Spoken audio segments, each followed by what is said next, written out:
오늘은 에베소서 5장 15절에서 21절 말씀으로 성령 충만에 대해서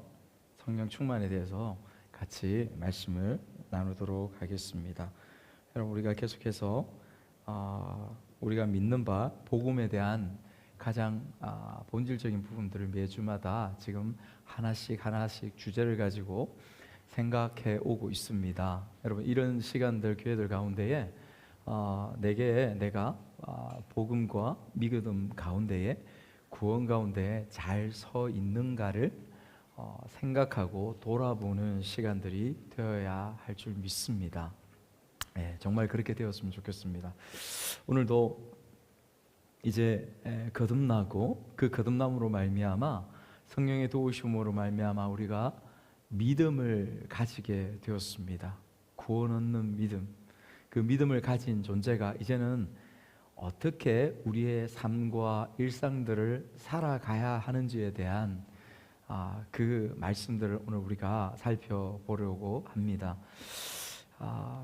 여러분, 그래서 오늘 성령 충만이라는 우리 귀에 굉장히 익숙한 이 단어들로 말씀을 나누는데, 여러분, 성령으로 거듭난 영혼들은 우리가 보았던 것처럼 복음의 말씀을 통하여 예수님을 믿게 되어지죠.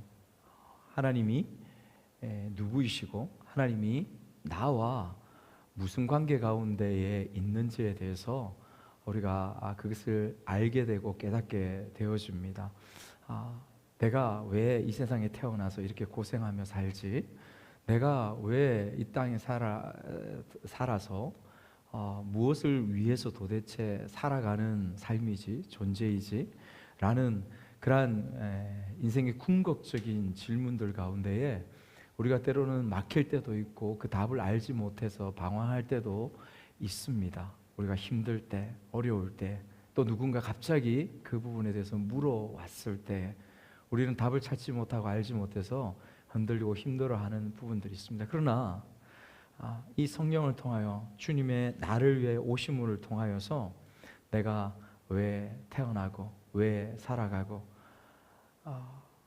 너무도 선명하고 너무도 단순하게 어떻게 삶을 걸어가야 하는지에 대해서 우리에게 말씀은, 또 성령은 우리에게 가르쳐 주시고 깨닫게 하시는 것이죠. 그곳에 기쁨이 있습니다. 그곳에 감사가 있는 삶이 있는 것이죠. 그런데 또 성경은 우리에게 그런 삶 가운데서도 고난이 있음을 결코 부인하지 않습니다. 우리가 아는 것처럼 고난의 삶, 역경의 삶이 우리의 인생 가운데 있다는 것을 부인하지 않습니다. 만사형통, 그것은 성경에서 기록된 만사형통하리라 라는 말은 하나님의 관점, 영적인 관점에서 우리의 삶을 바라볼 때에 만사형통입니다.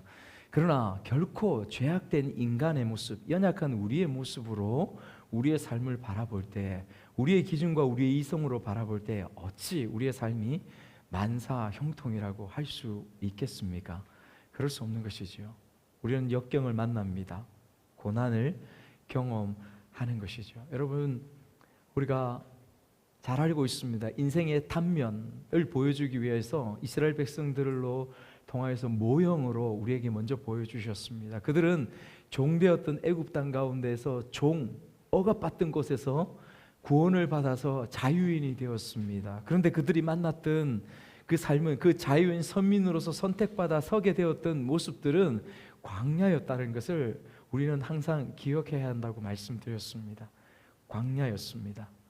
그 광야가 이 인생들 가운데 반드시 필요했기 때문에 하나님 선민으로 부르심을 받았음에도 불구하고 그들은 그 광야를 겪어야만 했었습니다. 깎여지고 다듬어져야 하는 인생이었기 때문에 그렇습니다.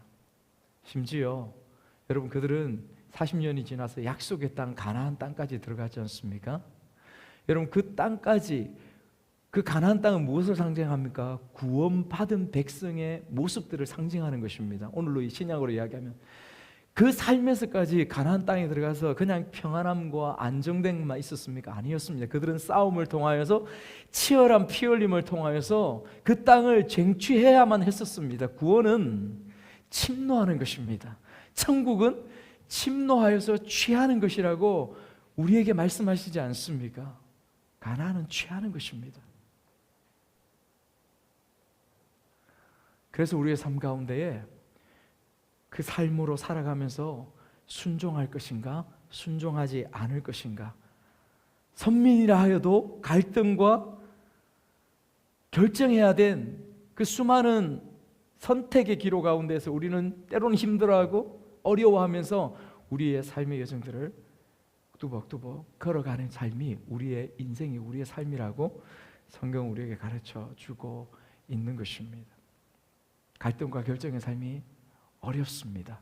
그 가운데에서 무엇을 담아내는 그릇으로서 내가 이 한평생을 살아내고 살아갈 것인가, 여러분 우리는 고민해야 합니다. 지난 주 중에 제가 연말이고 해서 제가 했던 제자반 한 그룹들이 모였습니다. 정말 오랜만에 모였던 것 같아요. 그래서 밥도 먹고 차를 같이 마시면서 살아가는 이야기도 하고, 벌써 한 10여 년 가까이 된 옛날에 제자 훈련 했을 때의 그 기억들, 모습들을 같이 나누면서 얘기를 나누었습니다. 대부분의 집사님들이 그때 제자 훈련 때의 시간들을 추억하고 감사하죠. 또 더욱이 제가 앉아 있는 자리라서, 선생이 앉아 있는 자리면 더 많이 긍정적인 부분들도 이야기하고 칭찬도 이야기하고 그렇게 하지 않겠습니까? 그런 이야기들을 쭉 나누면서 얼마나 감사한지, 제자 훈련을 만약에 내가 하지 않았었다면 내가 교회에서 섬기는 부분들, 사회에서 생각이 변화되지 않고 가정에서 늘 강한 아버지, 강한 남편, 그래서 억압하고 내 성질 그대로 드러내고 이런 부분으로만 아마 살아갔을 것입니다. 총무를 담당했던 리더격에 있었던 집사님이 그런 고백들을 하면서 제 평생에 정말 제자훈련은 전환기의 시점이었습니다. 목사님 그냥 이야기하는 게 아니라 정말 그런 시간이었습니다. 그런 고백을 하면서 굉장히 다른 분들도 같이 나누면서 그걸 했었습니다. 감사했죠. 선생으로서 그런 얘기를 듣는 것만큼 감격하고 감사한 시간들이 없습니다. 그런데 그 중에서 전체의 분위기에 결을 달리하는 한 분이 계셨습니다. 근데 그분도 얘기를 쭉 하셨습니다. 근데 이 집사님은 신앙생활을 적극적으로 한지 많이 안 돼서 제자훈련을 하기도 하셨지만은, 제자훈련을 하고 나서 훈련을 1년 동안 하고 나서 이후에 삶에 정말 어려움이 닥쳐왔습니다. 어려움이 닥쳐와가지고 뇌졸중이 갑자기 오게 돼가지고 그것을 시간을 좀 놓친 바람에 수술을 하고 스텐스를 하고 했지만은 시간을 놓친 바람에 마비가 오게 되었습니다. 마비가 오게 되어지고, 그래서 말과 지금 몇 년이라는 시간이 지났지만은 말과 팔 한쪽이 좀 힘들고 제대로 움직이는 데 어렵습니다. 말을 제대로 하기가 힘들다 보니까 옛날에 정말 능력 있게 힘 있게 하시던 그 일들이 장애가 생기게 되어지는 거죠. 어려움이 있습니다. 아내와 함께 도와서 일을 하지만은 한계가 있습니다. 그래서 주사님 말씀하시기를 옛날에 하던 부분이 약 10분의 1 정도밖에 일이 되지 않고 있어서 많이 힘듭니다. 많이 어렵습니다. 그 고백을 하시는 겁니다. 그 고난이, 그 역경이 현실로 다가온 가운데 살고 있는 것이죠. 근데 이 집사님이 고백하시는 가운데 그런 현실과 어려움들이 있다 보니까 지금 현재 당신의 마음속에 들어지고 모든 것이 집중되어 있는 것은 과거의 그런 시간들에 대해서 돌아보면서 후회가 많이 되어지는 것입니다. 그때 만약에 그 의료 과정들이 좀 수월했다면, 그때 만약에 내가 좀 더 빨리 움직일 수 있었더라면, 그때 만약에 의료진들이 좀 더 잘할 수 있었더라면, 그러한 생각들이 계속해서 마음에 찾아오게 되어지고, 또 그때 만약에 내가 일하면서 벌었던 돈들을 잘 관리하고 더 저축하고 킵하고 있었더라면, 그런 마음들이 많이 들어지고, 지금 현재 자녀가 있습니다. 그 자녀에게 계속해서 강조하고 가르치고 있다는 것이죠. 무엇을? 현실을 직시하고 어떻게 경제와 어떻게 돈과 이런 부분들을 잘 관리하는 부분들에 대해서 가르치고 얘기 나누고 그렇게 하고 있다라는 것이었습니다. 그래서 이야기를 쭉 들으면서 우리가 같이 10분 이해하고 같이 나누고 또 위로하고 격려하고 그런 시간들이 되었습니다. 참 좋았습니다. 근데 계속 듣고 같이 나누면서 마음에 안타까운 마음들이 제 가운데 들었습니다. 고난과 그 힘듦의 시간들이 굉장히 힘들죠. 경험해보지 않은 사람들은 잘 모르는, 저도 잘 모를 수 있는 그런 부분들입니다. 그러나 바람은, 그러나 원함은 선생으로서 그 고난과 역경의 시간들 가운데에 생각하고 고민하고 바라보는 방향들이 조금은 달랐으면, 조금은 하나님의 관점에서 말하자면 하나님께서 지금의 집사님의 그런 상황들 가운데서도, 그런 고난과 역경들 가운데서도 하나님께서 어떻게 개입하고 계시는지, 하나님께서 어떻게 일하고 계시는지를 생각할 수 있고 깨달을 수 있고 알 수 있는 마음이 되셨으면, 그것이 조금이라도 고백되어지고 나누어질 수 있었으면 어떨까? 그런 이야기를 듣자고 하는 것이 아니라 그분의 심령과 그분의 삶을 위하여서 그렇게 되었으면 하는 그런 안타까운 마음들이 저희 가운데 솔직하게 일어나더라고요. 그렇지만 제가 둘러서 얘기를 하였지만 직접적으로 이야기할 수 없었습니다. 왜냐하면 너무 큰 아픔이고 힘듦이었기 때문에 위로하고 격려하고 축복하고 기도해드리고 돌아왔습니다. 돌아오면서 차에 앉아서 운전대를 잡고 제가 하나님께 간절히 기도했습니다. 하나님, 저 집사님 도와주십시오. 하나님, 저 집사님 살려주십시오.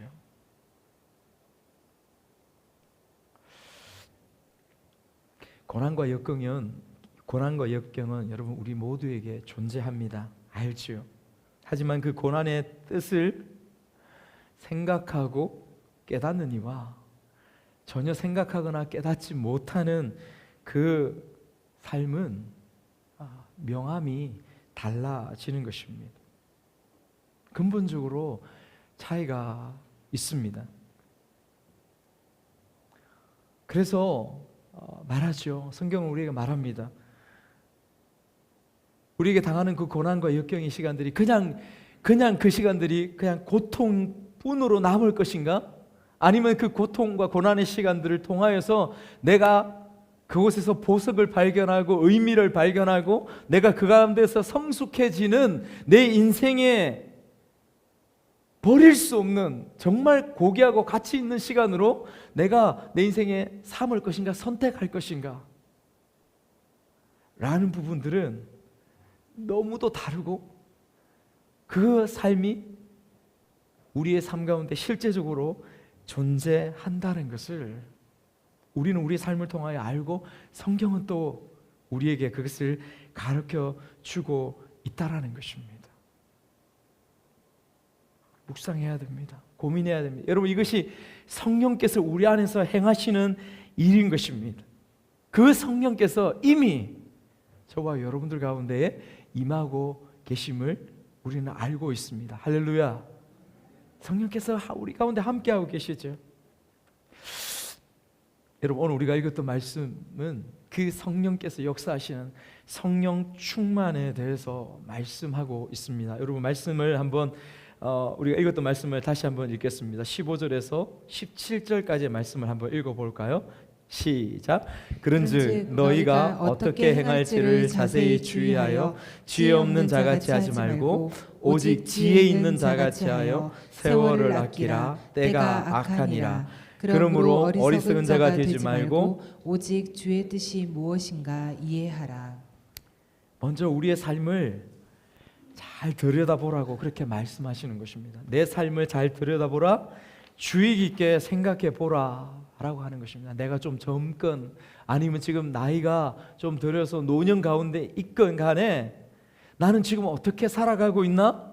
어떻게 내 인생의 마지막까지 내 인생을 살아갈 것인가 잘 생각하고 들여다보라고 그렇게 말씀하고 있습니다. 우리에게 주시는 지혜 가운데서 돌아보라고 하시죠. 묵상하라고 하십니다. 그래서 너에게 있는 세월을 아끼라. 너에게 있는 시간을 아끼라. 왜? 때가 악하기 때문이다. 그렇게 말씀하고 있습니다. 사랑하는 여러분, 때가 악한 시대를 우리가 살아가고 있다는 것은 굳이 왜 악하느냐 설명하지 않아도 우리는 주위를 돌아보고 또 우리 자신의 내 자신의 삶을 돌아보면 여러분 그것을 잘 알고 있습니다. 충분히 알 수 있습니다. 여러분 여기에 세월 시간이라는 단어가 어떤 의미입니까? 세월 시간. 여기서는 헬라어에서 우리가 여러분 잘 알고 있습니다. 크로노스와 카이로스라는 두 단어가 있습니다. 크로노스는 그냥 우리의 일반적인 시간입니다. 저 시간을 이야기할 때 일반적인 시간을 이야기합니다. 시간이 흐르는구나. 크로노스. 그러나 또 전혀 다르게 사용하는 단어가 있습니다. 카이로스. 이것은 특별한 때를 이야기합니다. 나에게 어떤 특별한 때, 인생의 나에게 특별한 때, 하나님께서 나에게 특별하게 은혜를 주신 때, 그것을 카이로스라고 표현합니다. 이 본문에는 카이로스라는 단어를 사용하고 있습니다. 하나님께서 내 인생 가운데 특별하게 임재하셔서 붙잡고 계시고 은혜 주시는 그 특별한 시간들을 생각하고 붙잡고 살아가라 라고 말씀하시는 것입니다. 그것을 지금 이 악한 세대 가운데서 살아가라고 그렇게 살아가라고 말씀하고 있는 것입니다. 성령 충만으로. 아까 말씀드렸던 그 제자, 그 집사님은 지금 주어진 역경과 어려움과 현실들 가운데서 몸부림치고 있습니다. 아파하고 충분히 힘들어하고 있습니다. 그런데 그 가운데서 또 한 가지 생각해야 될, 붙잡아야 될 중요한 성경의 가치, 성경의 가르침, 그 의미들은 지금 마음속에 둘 수 있는 마음의 여유와 그런 상황이 되지 못해서 안타까운 것입니다. 안타까운 것이죠.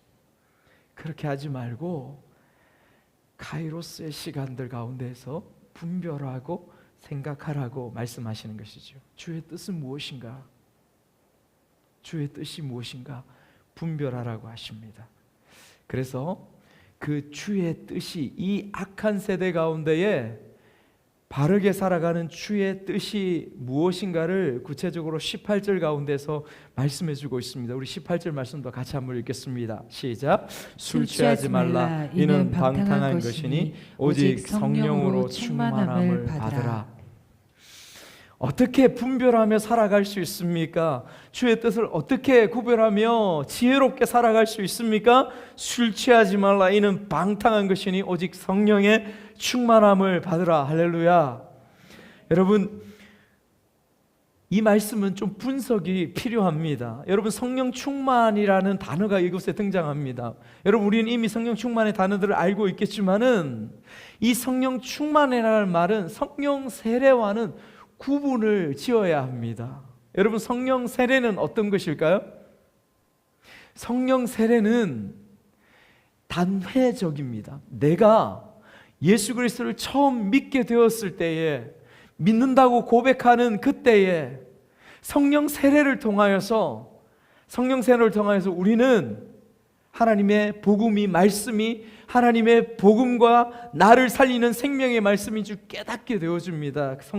성령을 통하여 거듭남이 일어나면, 여러분, 그것이 처음 우리 가운데, 단 인생 가운데 한 번 일어나는 성령의 세례 가운데, 아무것도 없던 가운데서 성령의 세례를 통하여 우리 가운데에 구원이 임하게 되어지는 것입니다. 여러분, 이것이 단회적으로 일어나는 성령의 세례입니다. 그러나 성경에서 이야기하는 성령의 충만이라고 하는 것은 단회적이 아니라 우리의 삶에 살아가면서 계속해서 반복되이 일어나야 하는 것, 그것이 성령 충만인 것입니다. 여러분, 성령 세례가 처음에 회심이라는 그 삶의 모습과 같이 연결되어져 있다면 성령 충만이라고 하는 것은 성화라는 거룩히 변화되어 가는 부분이라는 것과 밀접하게 연결되어 있는 것이 성령 충만인 것입니다. 이 단회적이 아닙니다. 계속해서 우리 삶에 반복적으로 일어나야 하는 것이죠. 여러분, 그렇다면 성령 충만은 과연 어떤 것을 성령 충만이라고 성경은 우리에게 말씀해 주실까요? 여러분, 우리가 일반적으로 생각하는 성령 충만은 무엇입니까? 쌀라쌀라 어떤 집사님, 어떤 권사님들이 열심히 기도하면서 방언을 합니다. 5시간, 6시간 기도합니다. 말씀을, 성경을 1년에 4독, 5독 하면서 정말 충만한 모습들을 보이고 있습니다.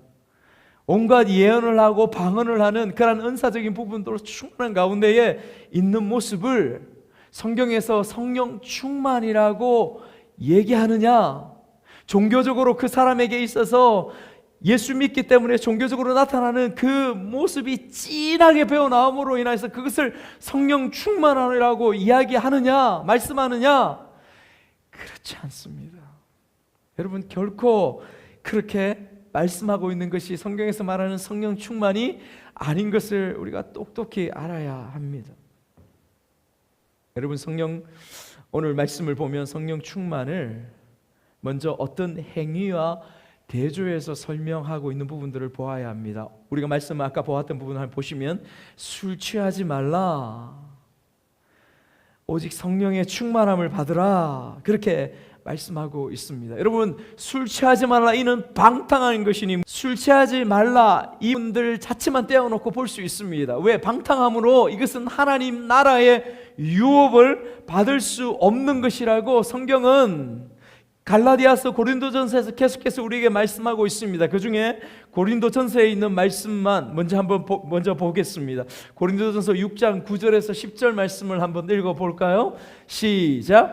불의한 자가 하나님의 나라를 유업으로 받지 못할 줄을 알지 못하느냐? 미혹을 받지 말라. 엄행하는 자나 우상 숭배하는 자나 간음하는 자나 탐심하는 자나 남색하는 자나 도적이나 탐욕을 부리는 자나 술 취하는 자나 모욕하는 자나 속여 빼앗는 자들은 하나님의 나라를 유업으로 받지 못하리라. 술 취함이 들어갑니다.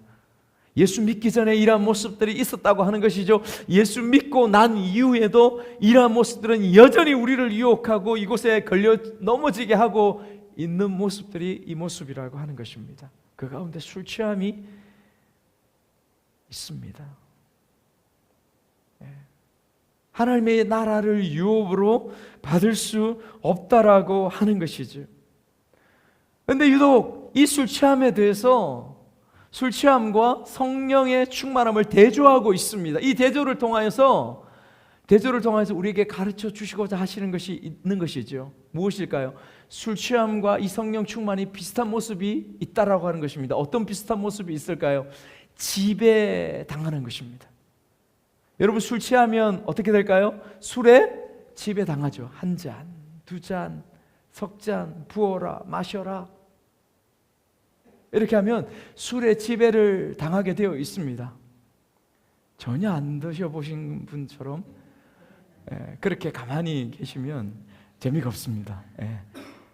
그죠? 저는 많은 경험이 있습니다. 그래서 술 취함이 어떤 것인지 충분히 경험했습니다.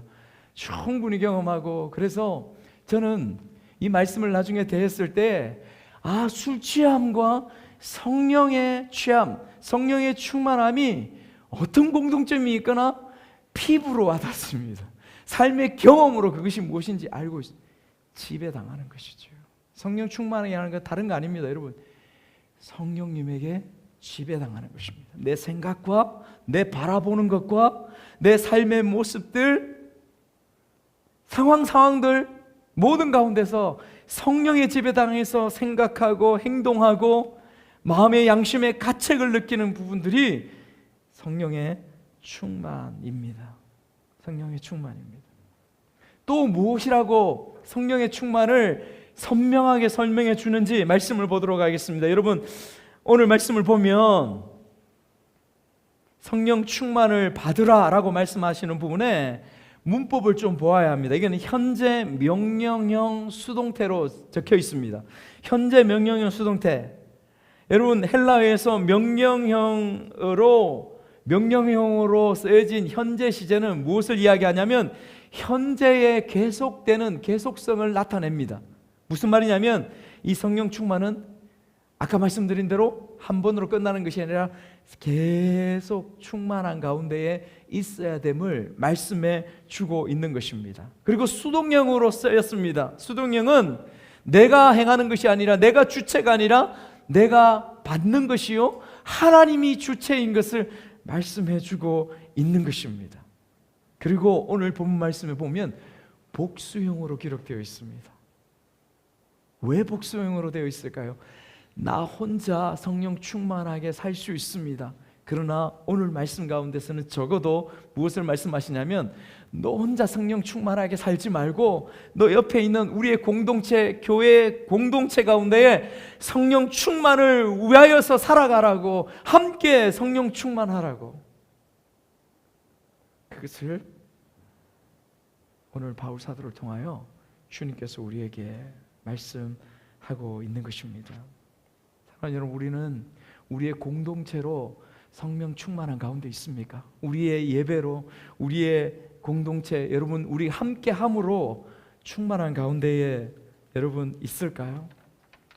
여러분, 제가 교회를 생각하고 기도하고 하면서 성령 충만함을 위해서 늘 기도합니다. 여러분들이, 우리 모두가 성령 충만한 예배가 되어지고 우리 삶이 되어지기를 그렇게 기도합니다. 그런데 기도하다가 답답함이 느껴질 때가 있고 안타까운 마음들이 느껴질 때가 많습니다. 그런 면에서 지도자인 제가 여러분들에게 미안한 마음들이 들 때가 많아서 기도하면서 하나님 앞에 회개하고 눈물을 흘릴 때가 많습니다. 여러분, 우리가 간구해야 됩니다. 같이 기도하고 같이 간구하고 그 성령의 충만함과 그 충만한 공동체의 모습을 위해서 여러분 각자가 서로 노력하고 서로 대화하고 서로 나눔을 가지고 그렇게 나만 하나님 앞에 서는 것이 아니라 우리의 지체들도 하나님 앞에 서기에 하기 위하여서 서로 노력하고 애쓰는 부분들이 우리 가운데 각자 있어야 하는 것을 오늘 말씀이 우리에게 가르쳐 주고 말씀하고 있는 것입니다. 기억했으면 좋겠습니다. 우리의 공동체가, 우리의 교회가 함께 그렇게 자라가야 한다는 것을 기억하는 우리가 되시기를 주님의 이름으로 축복합니다. 성령 충만은 어떤 것인가? 오늘 본문 말씀에서 또 명확하게 이것이 성령 충만이라고 하는 것을, 여러분 성령 충만한 삶을 통하여 나타나는 삶을 구체적으로 보여주고 있습니다.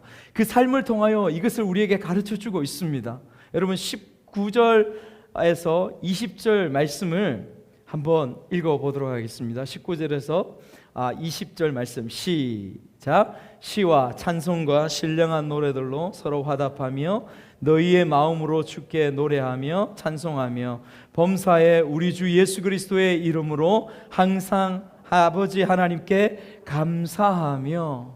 성령 충만하면 그 삶 가운데 어떠한 모습이 일어나나, 어떠한 열매가, 결과가 주어지냐, 그것을 먼저 말씀하시는데 두 가지를 오늘 특별히 이야기하십니다. 그래서 이것이 성령 충만이다 설명하시죠. 첫 번째, 우리가 읽었던 이 말씀 가운데서 설명하는 부분들은 무엇이냐면, 한마디로 무엇이냐면 성령 충만하면 예배하게 되어진다는 것입니다. 우리가 읽었던, 여러분 금방 읽었던 19절에서 20절 말씀이 시와 찬송과 신령한 노래들로 주님을 예배하는 모습을 설명하는 것입니다. 성령 충만의 첫 번째 열매는 뭐냐면, 그 결과는 무엇이냐면 진정한 예배자로, 참된 예배자로 서게 된다는 것입니다. 그런 마음들이 우리의 마음속에서 가득한 것입니다. 예언과 방언과 은사와 신비의 그러한 모습들이 아니라 성령 충만이라고 하는 것은 하나님을 예배하고 싶고 하나님 앞에 나아가고 싶고 하나님 앞에 서고 싶고 기도하고 싶은 그 마음으로 그 삶의 열매로 그 마음속에 맺혀지는 것이 성령 충만이라고 하는 것입니다. 여러분, 정말 중요한 핵심입니다. 정말 중요한 핵심입니다.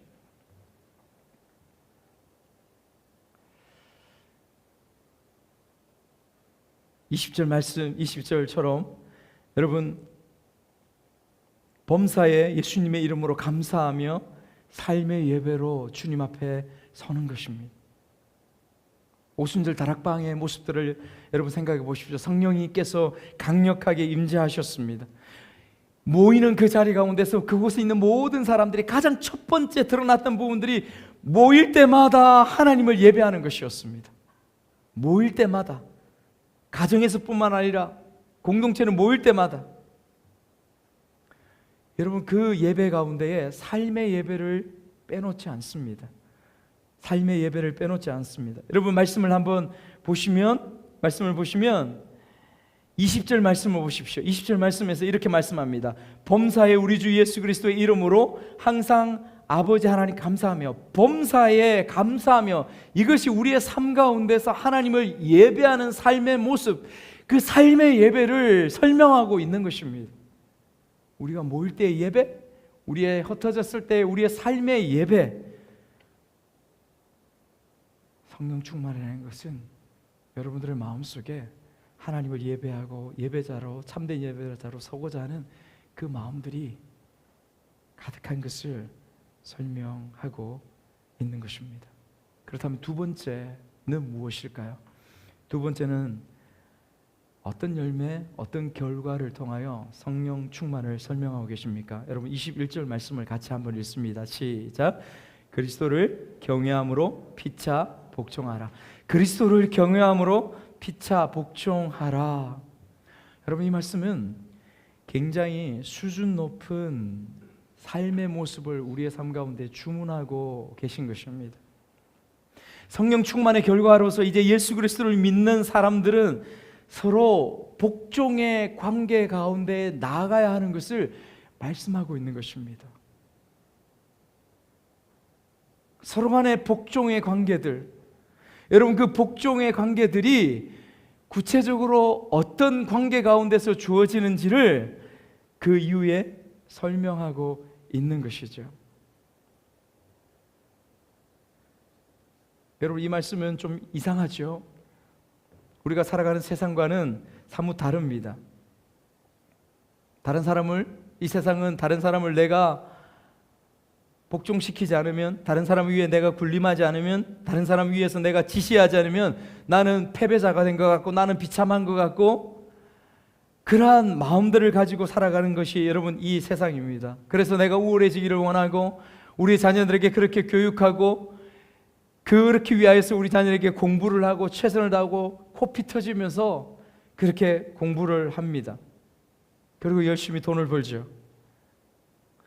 그런데 우리의 삶 가운데 가장 중요한 그 성령 충만이라는 것은 이것과는 반대되는 개념이라고 말씀하시는 것입니다. 오히려 서로에게 복종하라는 것입니다. 그래서 여러분, 오늘 읽었던 말씀 가운데 이 말씀과 그 이후에, 본문 이후에 주어지는 22절 말씀부터, 그리고 에베소서 6장 가운데 나아가는 말씀 가운데에 세 가지 관계를 대표적으로 말씀하시면서 이 피차 복종하는 그 말씀의 의미가 무엇인지를 설명해 주고 있는 것입니다. 그 첫 번째 22절부터 주어지는 그 관계성, 우리가 살아가면서 가장 밀접한 관계성이 어떠한 관계들을 맺어집니까? 남편과 아내와의 관계를 설명해 주고 있습니다. 남편과 아내 가운데 서로 피차 복종하라. 피차 복종하는 것이 무엇입니까? 남편은 그리스도가 교회를 사랑하심과 같이 남편들아 아내를 그처럼 사랑하라.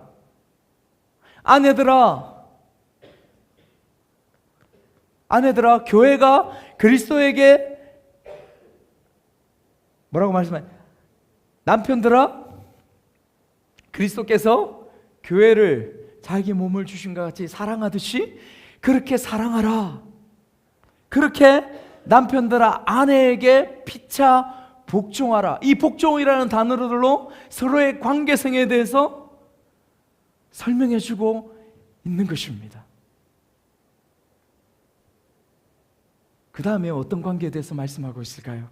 두 번째는 부모와 자녀에 대해서 피차 서로 간의 복종이라고 합니다.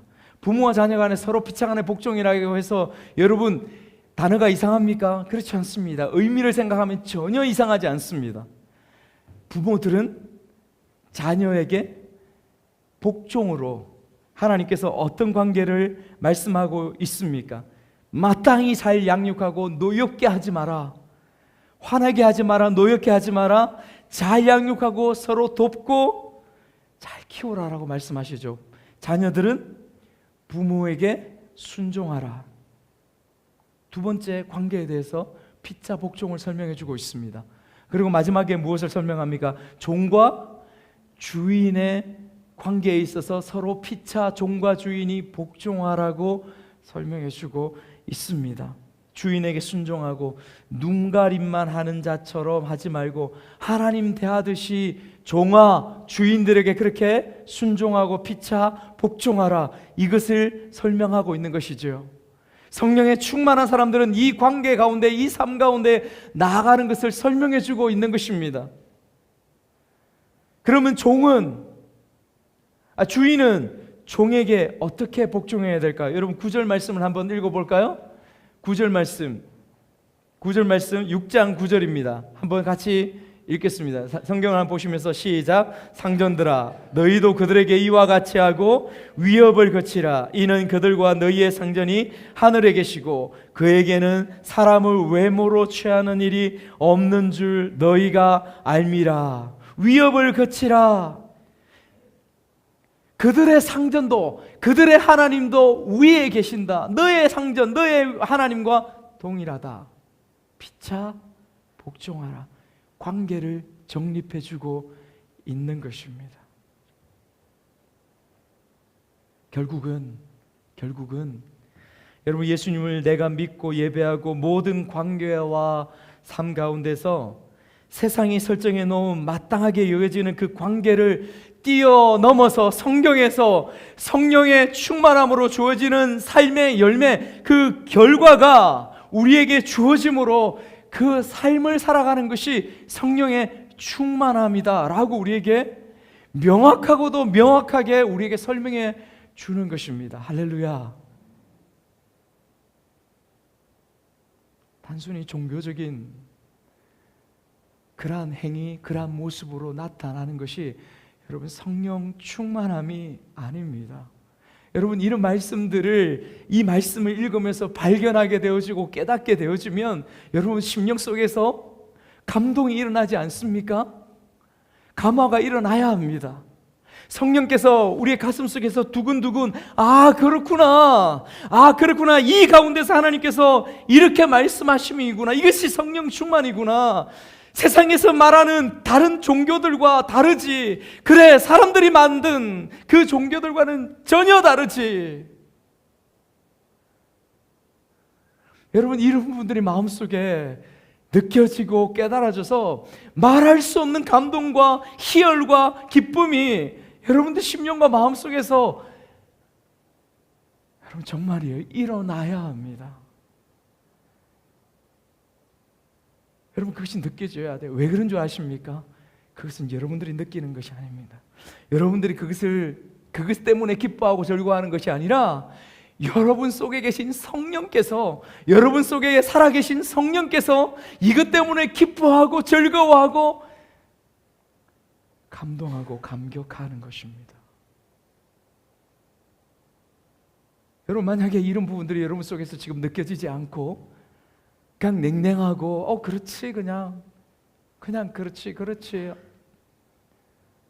돌아보셔야 돼요.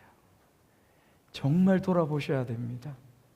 내 안에 성령께서 계신지, 내가 성령의 지배와 통치 가운데 있는 존재인지를 여러분 이런 하나님의 말씀이 주어짐으로 인하여서 내가 어떻게 반응하고 내가 어떻게 그곳에서 서 있는지 그것을 통하여 발견할 수 있게 되어지는 것입니다. 내가 성령의 사람이고 구원의 사람이고 생명의 사람이지.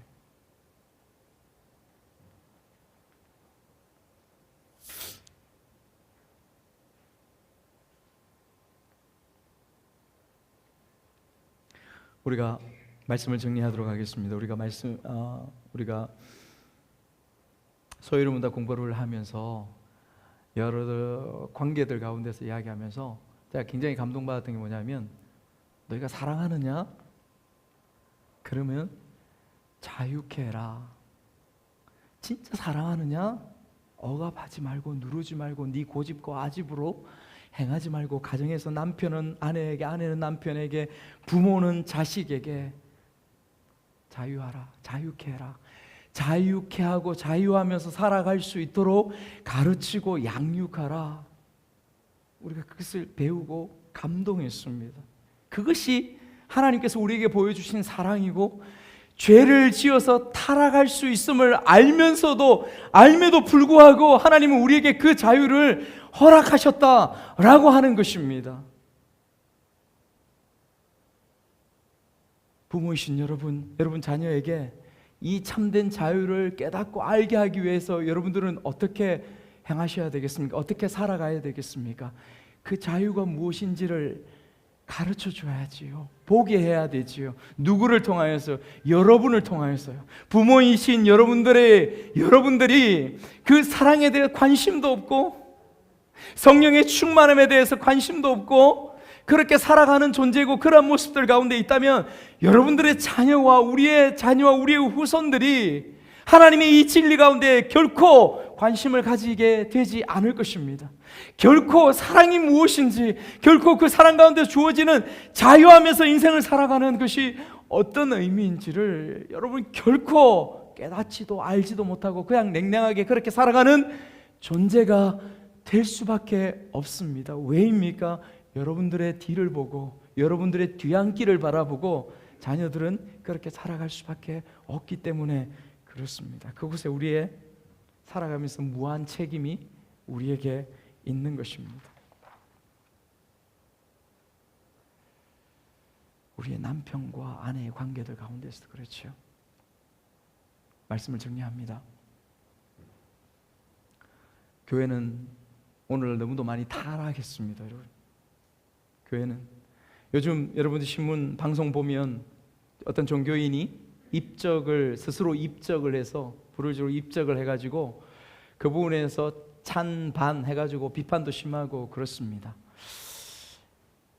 종교라는 것은 마지막 보루라고 하죠. 인생에 있어서 마지막 보루이고 마지막 위로를 받을 수 있는 곳이라고 하는데, 스스로 그렇게 함으로 인하여서 비판이 많이 주어집니다. 비판받아 마땅한 부분들 있습니다. 그러나 멀리 찾아볼 게 없어요. 너무 동네 찾아볼 게 없고, 우리 동네 안에서, 우리 집안 안에서, 이 교회 가운데서 교회는 이미 너무도 많이 타락하고 너무도 잘못된 가운데에 있다는 것을 우리가 알고 있습니다. 겉모양으로 드러나는 종교적인 행위, 종교적인 모습들이 성령 충만이 아님을 오늘 이 시간에 주님의 말씀을 통해 우리가 배웠습니다. 어떻게 살까? 그것은 삶과 관계의 모습 가운데에 성령 충만이 있다는 것을 여러분 기억하는 저와 여러분이 되시기를 주님의 이름으로 축복합니다. 그래서 내뿐만 아니라 우리 공동체 전체가, 우리 모두가 그 삶 가운데 나아가서 성령 충만을 이루어서 주님 앞에 영광 돌리는 삶으로 주 앞에 서기를 주님의 이름으로 축복합니다. 우리 같이 한번 기도하시죠.